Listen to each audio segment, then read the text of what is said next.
What's up everyone, and welcome back to Fiction Tea Review. So today we're going to talk about Quiet Place 2.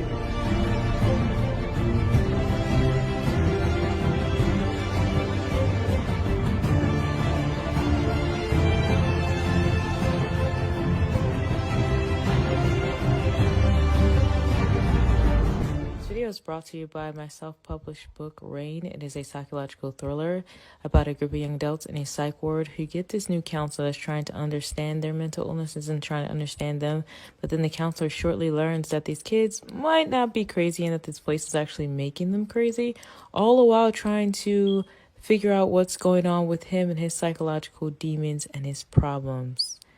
If you would like more information about this book, be sure to hit the link in the description box below.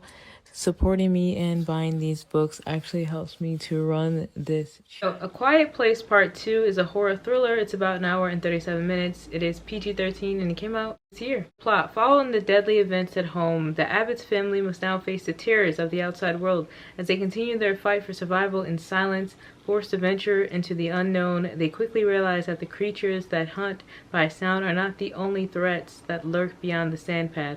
The director is John Krasinski. The cast is Cillian Murphy as Emmett, Emily Blunt as Evelyn Abbott, Noah Jupe as Marcus Abbott, and Millicent Simmons as Regan Abbott, and Dijon Hassah as Man on the Island. Really give this man no name and just calls him Man on the Island.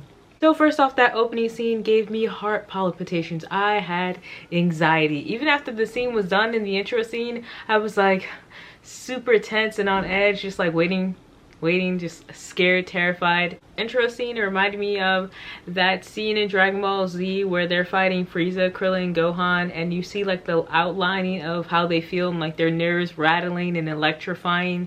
That's what it felt like. That's what I felt like watching that intro scene. Super shaken up. One thing I noticed though was that the other kid was deaf. I believe the younger kid, and I don't think I truly realized that until I watched the second one, especially being that I mostly just thought, oh, they're doing sign language because of the creatures, but it was like, no, their children are deaf, not just the one, but both of them. So knowing sign language came in handy for sure. There's a scene when Evelyn Abbott, played by Emily Blunt, she goes up to Emmett and she says, you know, save my daughter, can you please? Like, it's basically just her, women and children.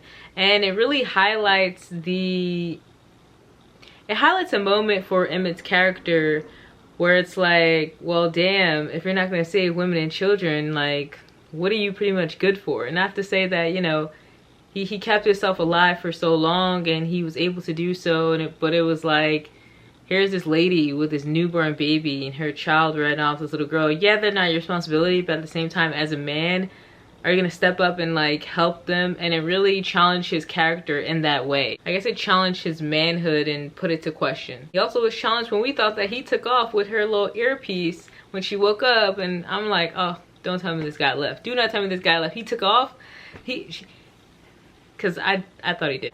As far as his character goes, I feel like he did a good job, but there was a scene where I feel like he could have been, that crying scene, I feel like he could have emitted more passion with this crying, because although he did cry, it should have been more intense, more of a breakdown. He lost his entire family, his wife, his child. Like, this is basically the end of the world. There's a creature. He came to the realization, he was at the beach, and yes, he did do a cry, and it wasn't a bad cry, and I thought it was good, but I would have personally would have liked him to push that character to really just like breaking down and sobbing and showing emotions. He wasn't the main character, but at the same time, he was a supporting character who also was their neighbor or their friend in some way, and I feel like all that could have tied into that, his breakdown, because it didn't truly fully convince me to the T. The question if it was because of the angles of the camera, because the angle of the camera faced his back and his side, or it was just him with not pulling enough from himself. I love the blend between the creature and the body of water, the darkness. It really portrayed its own story, its own mood, if you will. It really set a feeling, set a tone for that scene. All I could think of was just like camouflage, from the water to the creature to the skin, everything, just good quality.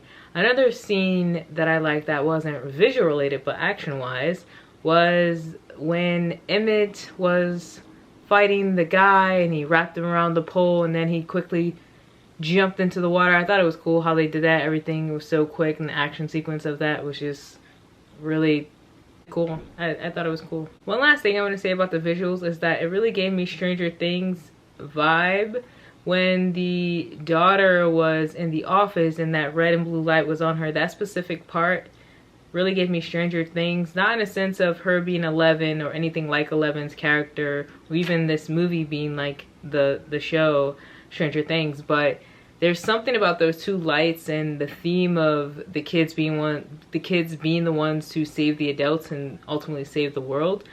Something about that correlates to Stranger Things along with the blue and red lights, and I was like, did they get some inspiration from this? Like, I don't know. And one of my last random thoughts is, man, they killed that man quickly. Like, he had a like 2-second, 5-second cameo.